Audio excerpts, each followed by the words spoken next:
ndabashimiye mwese mwaje kwifatanya nanje kuri iyi channel Tuyagire Vanessa, nkaba ndabifuriza ibihe vyiza mwese aho muherereye. Iyi nkuru ni iy'umukobwa ariko ubu n'umusaza canke umutamakazi. Uyu mwana yitwa Claudine Colvin.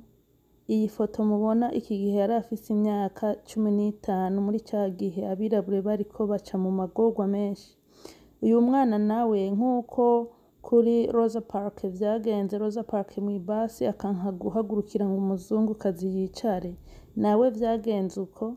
Yari afise imyaka 15 ariko kandi akaba yibungenze. Ari mw'ibasi yamaze gushika ibibanza vyose vyatwawe, yicara mu kibanza c'abazungu. Bamusaba guhaguruka nawe aranka kuko nawe yaremera yuko ari umuvyeyi nk'abandi. Hanyuma rero muri kiriya gihe icatumye batamushira icatumye ataba nka Rose Park ngo amenyekane cane, bariya indongozi z'abirabure z'ico gihe bararavye baravuga bati nubwo yarindutse akabikora ntidushobora kumushira imbere ngo tumuvuge kuko icambere na mbere afise imyaka 15 n'umwana w'umwirabure, ica kabiri afise inda itagira nyene mu ncamake inda y'igitwarire, kandi vyari bibujijwe muri ico gihe muri societe.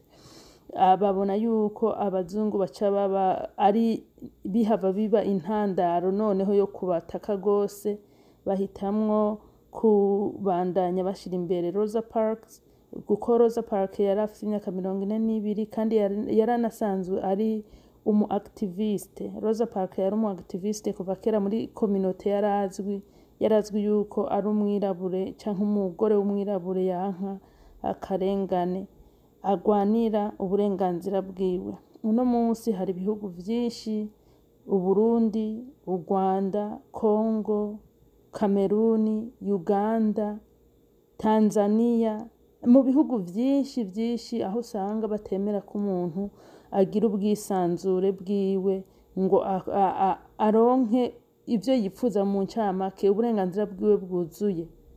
Ariko nkibaza uzokwibukirwa kuki wewe wa muntu we uriko uranyumviriza, waba uri umwana akiri muto, waba uri urungano rwanje, waba ushaje, nibiki uriko urakora uzokwibukirwako vyiza? Kuko tuvuze ngo tuzoze twibuka abarongozi gusa babaye abaperezida, tuzokwibuka bake. Tuvuze ngo tuzokwibuke abarongozi twagiye dutora mu bice bitandukanye vy'igihugu ni bake. Ariko kila muntu wese n'akazi k'iwacu ko gukora ibikorwa, turamutse tuvuye aha kw'isi tuzosiga bikibukwa.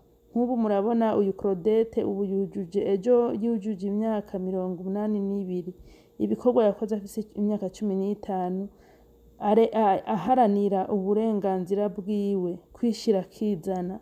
Uyu munsi angana na banyokuru bacu, twese nk'abuzukuru biwe canke abana biwe, turabona yuko yakoze igikorwa ciza, yabereye akarorero abandi, yarashigikiye mu bisanzwe mouvement barimwo.